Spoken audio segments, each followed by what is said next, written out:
अस्सलाम वालेकुम प्यारे दोस्तों, मेरा नाम है अवैस करीम और आप देख रहे हैं स्टोरी क्यूज़। नाजरीन, आज से हज़ारों साल पहले कदीम मिस्र में जब लोग मर जाया करते थे तो इनको केमिकल्स लगाकर हनूत कर दिया जाता था ताकि इनकी बॉडी वक्त के साथ साथ ख़राब ना हो। हनूत करने के बाद ममीज़ को इसके लेवल या फिर इसके ओहदे के मुताबिक सजाया भी जाता था और फिर इसे ज़मीन के अंदर या फिर किसी टॉम के अंदर दफन कर दिया जाता था।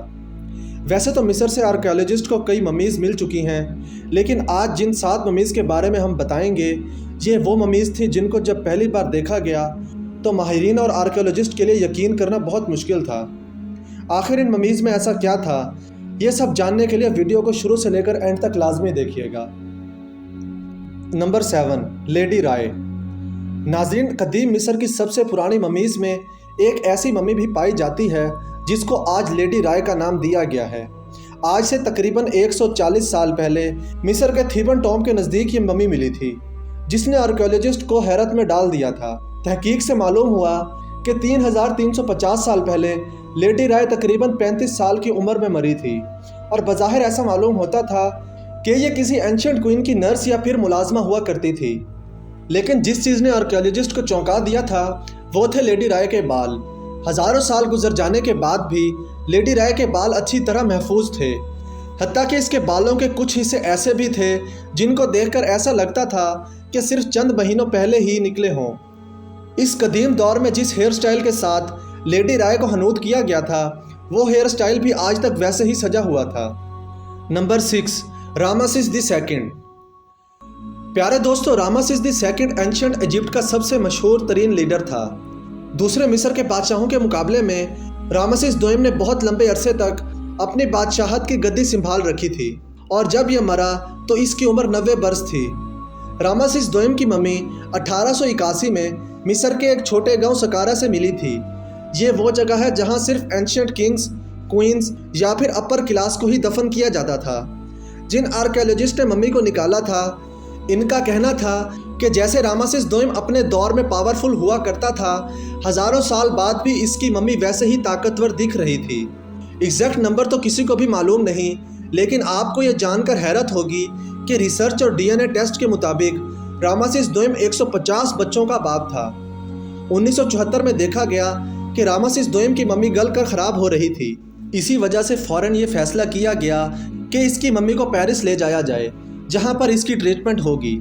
लेकिन इंटरनेशनल कवानीन के मुताबिक इंसान चाहे ज़िंदा हो या मुर्दा, बॉर्डर पार करने के लिए इसका पासपोर्ट होना ज़रूरी है।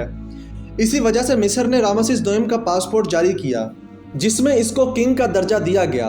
याद रहे, ये दुनिया का पहला पासपोर्ट था जो किसी मरे हुए इंसान के लिए जारी किया गया था।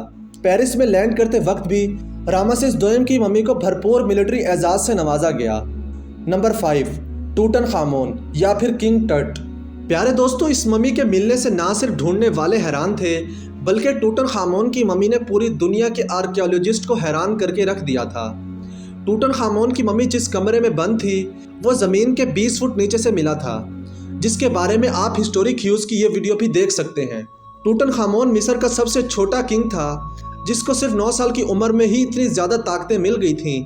इसकी मम्मी 1922 में किंग्स वैली के एक टॉम से मिली थी, जहां मम्मी के साथ साथ बेशुमार ख़जाना भी दफन था, और इसी वजह से टूटनखामोन की मम्मी ने पूरी दुनिया को हैरत में डाल दिया था। सिर्फ 19 साल की उम्र में मर जाने वाले इस किंग के टॉम के बारे में ये माना जाता था कि इसके अंदर ऐसे आत्माओं, बदरूहों का बसेरा है जो इस मम्मी और ख़जाने को बचा रही हैं। लॉर्ड कार्नावन वो शख्स था जिसने टूटनखामोन के टॉम को ढूंढने में फंडिंग दी थी। हैरत अंगेज़ तौर पर किंग टट की मम्मी मिलने के चंद ही दिनों बाद लॉर्ड कार्नावन मच्छर के काटने की वजह से मर गया था। Number 4, crocodile mummy. नाजरीन, मिस्र के एक तारीखी शहर उम्मल बारिजत में आर्कियोलॉजिस्ट की एक टीम काम कर रही थी। उनका टारगेट ममीज़ या फिर दफन हुआ ख़जाना निकालना था, लेकिन इनकी उम्मीदों पर तब पानी फिर गया जब इस जगह से 1-2 नहीं बल्कि 100 से भी ज़्यादा ऐसी ममीज़ मिली जो इंसानों की तो नहीं थी बल्कि मगरमच्छों की थीं। हज़ारों साल पुराने मगरमच्छ जिनको इंतहाई महारत से हनूत किया गया था। पहले तो आर्कियोलॉजिस्ट को यह समझ नहीं आ रहा था कि आखिर इंसानों की जगह मगरमच्छों को क्यों हनूत किया गया है, लेकिन बाद में इन मगरमच्छों के ताबूत से ऐसी चीज़ें मिली जिन पर कुछ लिखा हुआ था। और तब इस मिस्ट्री का खेल ही पलट गया। आर्कियोलॉजिस्ट मगरमच्छों से ज़्यादा इस लिखाई में इंटरेस्टेड थे जो हर मगरमच्छ के ताबूत पर लिखी गई थी। आखिर हज़ारों साल पहले मिस्रियों का इन मगरमच्छों से क्या ताल्लुक था और इनको इतनी इज्जत से क्यों हनूद किया गया था? इन सवालों के जवाब इस लिखाई में थे जो मगरमच्छों के कफिन पर लिखी गई थी। तहकीक से ये मालूम हुआ कि कदीम मिस्री मगरमच्छों को खुदा मानते थे क्योंकि इनके लिए मगरमच्छ ताकत का निशान हुआ करता था। इस कदीम दौर में कदीम मिस्री ऐसे पुतले भी बनाते थे जिसका सर मगरमच्छ जैसा होता था और नीचे का हिस्सा इंसान जैसा। Number 3, gazelles mummies. प्यारे दोस्तों, आपको यह जानकर हैरानगी ज़रूर होगी कि सिर्फ मगरमच्छ ही वो जानवर नहीं थे जिनकी ममीज मिस्र से मिली थीं, बल्कि आर्कियोलॉजिस्ट को कई हिरनों की ममीज भी मिल चुकी हैं। ये जो हिरनी की मम्मी आप देख रहे हैं ये आज से तकरीबन 300 साल पहले मिली थी और ऐसा मालूम होता है कि ये किसी क्वीन की पालतू हिरनी थी। जब आर्कियोलॉजिस्ट को खुदाई के दौरान ये हिरनी मिली थी तो आर्कियोलॉजिस्ट ये देखकर हैरान रह गए थे कि किंग और क्वीन के साथ साथ इस हिरनी को भी इंतहाई शाही अंदाज में हनूद करके दफन किया गया था। यानी जो तरीका किंग्स और क्वींस को हनूद करने के लिए इस्तेमाल होता था वही तरीका इस हिरनी को भी हनूद करने के लिए इस्तेमाल किया गया था और शाही ताबूत में रखा गया था। Number 2, mud mummy. नाजरीन, मिस्री इंसानों की बॉडी को महफूज करने के लिए एक ख़ास पौधे से निकलने वाले केमिकल का इस्तेमाल करते थे जिसको रेज़न भी कहा जाता है। यह केमिकल बहुत महंगा होता था इसलिए अमीर लोग ही इसको अफोर्ड कर सकते थे। आर्कियोलॉजिस्ट को जितने भी ममीज़ मिली थी इन पर रेज़न लगा हुआ था ताकि बॉडी वक्त के साथ ख़राब ना हो।